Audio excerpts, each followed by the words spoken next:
Eu sou um ser complicado. O ser humano é muito complicado. E quem trabalha com gente, quem trabalha com pessoas, sempre diz como o ser humano é complicado. Quem tem funcionários, quem tem patrão, quem tem família, quem convive em sociedade, sempre está pensando na dificuldade que é viver entre os seus iguais. Viver em relacionamento. Como é complicado viver com o ser humano.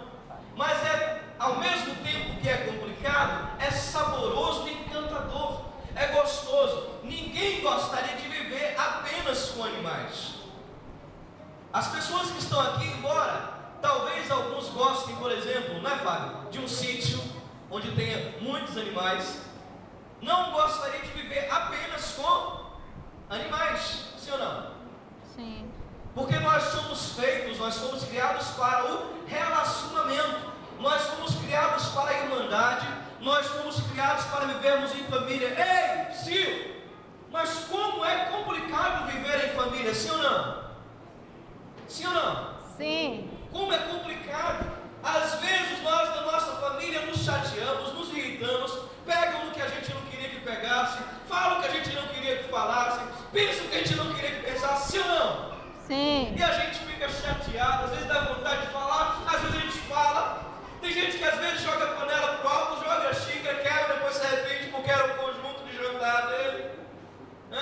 Mas como é complicado viver em família. Nós somos extremamente complexos, difíceis e, de fato e de verdade, complicados. E quando a gente pensa nessa complicação do ser humano, a gente entende quão grande é o amor de Deus, que mesmo sendo nós tão complicados, Ele nos ama com um amor infinito. Ei, Deus te ama com um amor infinito. Amém. Deus te ama mais do que qualquer pessoa neste mundo. Glória a Deus. O amor que Ele tem por você é incompartilhável. Ele não cede a ninguém. Ele continuará te amando. Filipe Ansem, escrevendo o seu livro Maravilhosa Graça, disse: nada do que eu faço ou deixe de fazer diminui o amor de Deus por mim. Com todos os teus erros, com todos os meus erros, Deus continua nos amando. Diga assim: com todos os meus erros, Com todos os meus erros, Deus continua me amando. Deus continua me amando. Mas agora eu abro parênteses para dizer: já que Ele nos ama mesmo errando, vamos tentar errar menos. Sempre menos. Sermos melhores para o Senhor. Quando a gente pensa nessa complexidade do amor de Deus, a gente começa a entender algo que virou pergunta filosófica.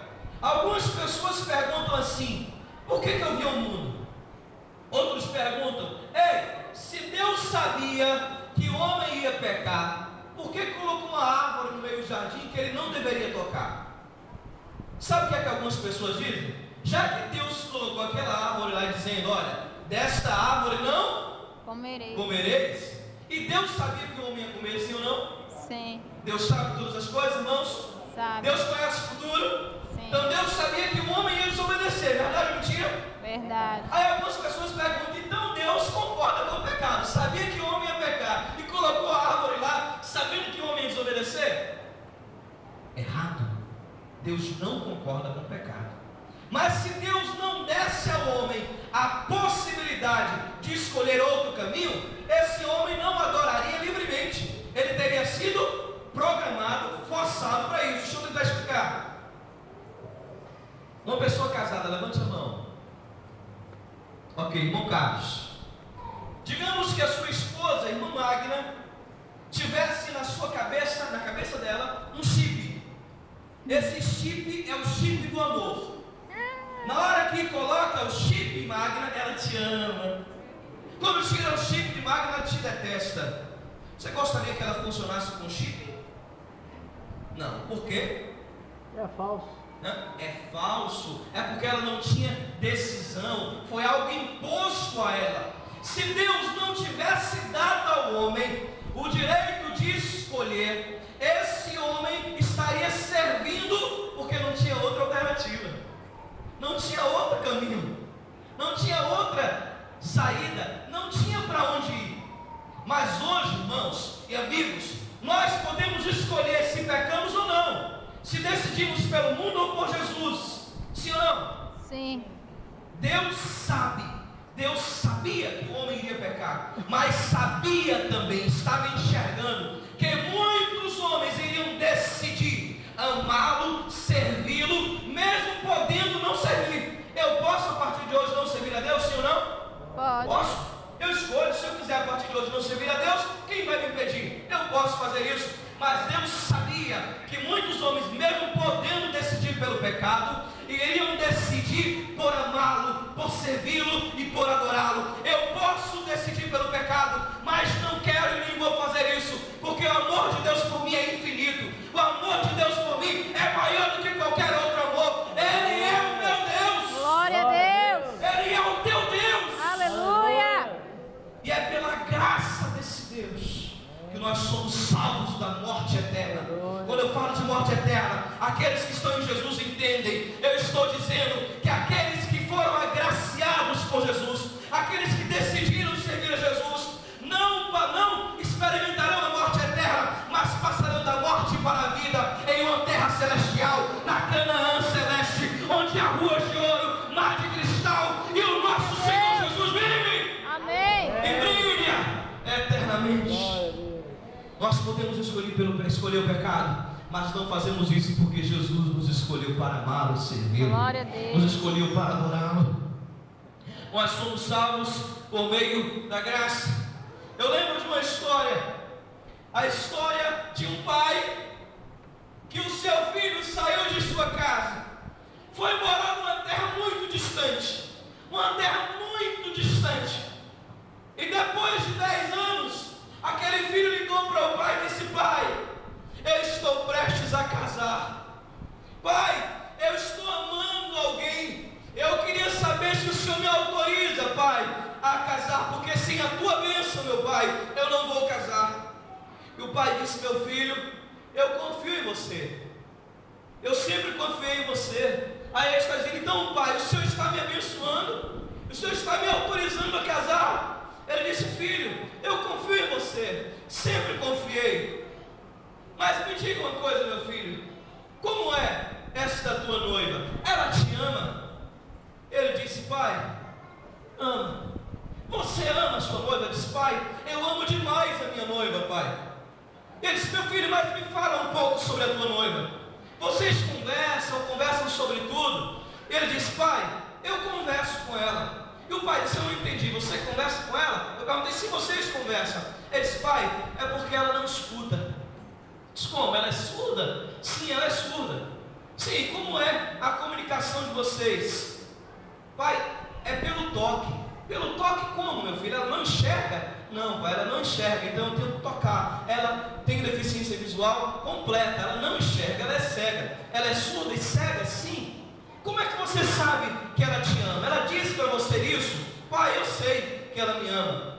Mas você sabe como? Ela já se declarou para você, meu filho? Não, pai, porque ela não fala, ela é muda. Peraí, meu filho, ela é cega, surda e muda? Sim, meu pai. Você ama a sua noiva mesmo assim, meu filho? Sim. Continua amando e amando muito, meu pai. Sou capaz de dar a minha vida por ela, pai. Peraí, meu filho. Mas vocês fazem o que no dia a dia? Vocês passeiam, vão ao jardim, vão a um restaurante? O que vocês fazem? Não, pai, não faço isso porque ela é paralítica e a locomoção dela é muito difícil. Ela fica sempre sobre a cama e a locomoção dela é muito complicada. Meu filho, ela é cega, surda, muda, paralítica? Sim, meu pai. E você ama mesmo assim? Você quer continuar com ela mesmo assim, sendo cega, surda, muda e paralítica? Sim, meu pai, eu amo a minha noiva, eu sou capaz de dar a vida por ela.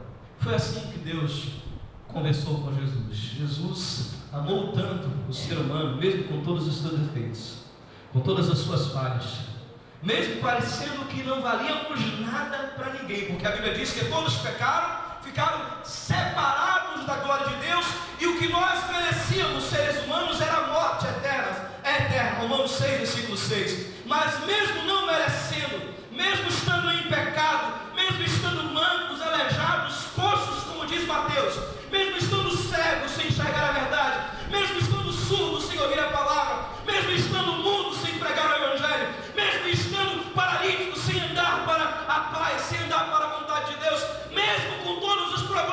Jesus nos amou ao ponto de entregar a sua vida na cruz para nos salvar, e isso é graça de Deus. Amém. Graça de Deus. Ele nos ama pela sua graça. Deus nos ama. Mas pastor, e o que é graça? A graça de Deus salva os que creem. Efésios capítulo 2, versículo 8 que vocês leram. Mas o que é salvação? Salvar de quê, pastor? Salvar de quê? Eu gostaria de usar o termo original da palavra salvação, soter, que origina a palavra soterio, ou soteriologia, que é o estudo da salvação em grego, para dizer que a salvação, no original da sua palavra, significa não apenas salvação da alma, mas salvação holística, ou seja, salvação total do ser humano. Deus entregou Jesus para morrer no meu lugar, para me dar a salvação social, a salvação emocional, a salvação familiar, a salvação financeira, mas principalmente a salvação do meu espírito, garantindo a vida eterna por Ele mesmo na ressurreição. Amém. A graça de Jesus salva a humanidade. Eu gostaria que você batesse no ombro da pessoa que está do seu lado e dissesse assim: a graça de Jesus, é para você também. É para você também, amém. A graça de Jesus é para a sua família também. A graça de Jesus para sua família A também. graça de Jesus é para todos. Aleluia. Amém. Mas pastor, quantas pessoas estão sofrendo? Algumas são religiosas, estão dentro de igrejas, de templos, de religiões, mas continuam vivendo uma dor e uma angústia profunda nos seus corações. Quantas pessoas que talvez estejam aqui agora, estão aqui agora, e estão olhando para o seu coração e dizendo: pastor, eu sou infeliz. Pastor, existe no meu interior uma angústia sem fim, uma angústia que parece que não vai acabar nunca. Pastor, tem um ódio no meu coração, uma amargura que não me faz esquecer algo que eu sofri na minha infância, algo que eu sofri na minha adolescência. Pastor, existe uma lembrança que perturba a minha vida emocional e eu não tenho paz. Mas talvez outros digam: eu não sei quem sou socialmente, as pessoas não olham para mim, as pessoas não ligam para mim, elas não dão atenção, eu estou excluído, eu estou discriminado, eu não tenho valor para ninguém. Eu quero dizer para você que não importa se o seu problema é emocional, não importa se o seu problema é social, não importa se o seu problema é